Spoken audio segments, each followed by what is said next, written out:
Hope, a feeling of expectation and desire for a certain thing to happen. Let's be honest, most of us don't really know what Advent is or why we celebrate it.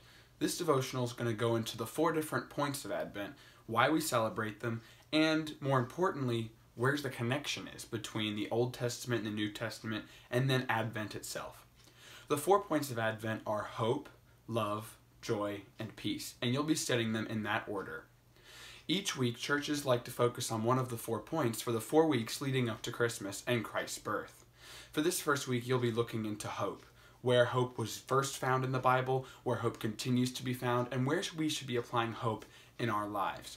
Now, the first 2 weeks of Advent out of the 4 are about remembering the story, remembering why we celebrate Christmas. The second 2 weeks of Advent are talking about preparing our hearts and our minds for Christ's birth, and then our celebration of that. As you saw in the beginning of this video, Advent has a symbol or tool that is used by some churches called an Advent wreath. In the front of a church's sanctuary, sometimes there will be an Advent wreath during the month of Advent, or the month of December, and there will be 4 to 5 candles in it. The 4 candles represent the 4 points of Advent, and if there's a 5th candle, it represents Jesus and his birth. That's the last candle to be lit if it is ever there.